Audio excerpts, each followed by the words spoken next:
Hello, hi, I'm Bella Duana. I'm your EH April cover girl.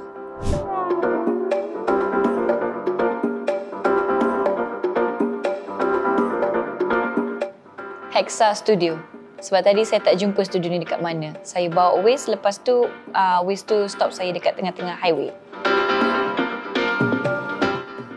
Kalau ada ulcer on my tongue, I suka gigit ulcer tu. Hari ambil SPM. I nak jawab betul-betul lagi.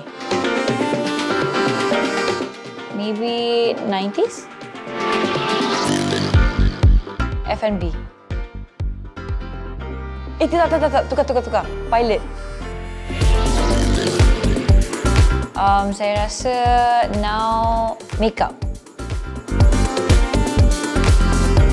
Lara Suka by 420. Kenapa? Sebab saya rasa lagu tu dia menceritakan tentang duka orang. Kita tertawa dekat luar tapi tak tahu sebenarnya dalam tu sebenarnya sedih. Kita sendiri je tahu.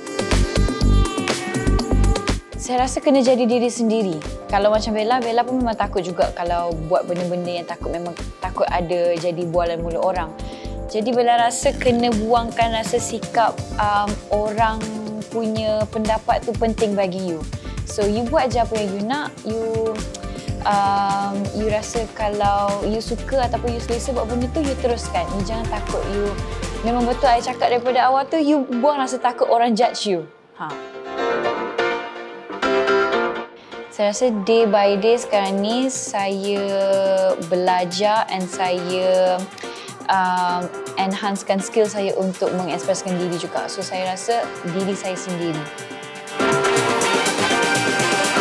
Saya rasa kita semua kena ada basic common sense tentang girls code ni.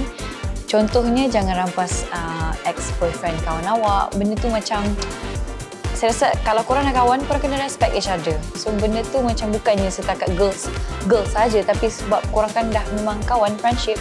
So saya rasa benda tu respect ataupun common sense memang kena ada tu. Find out more on eh.my.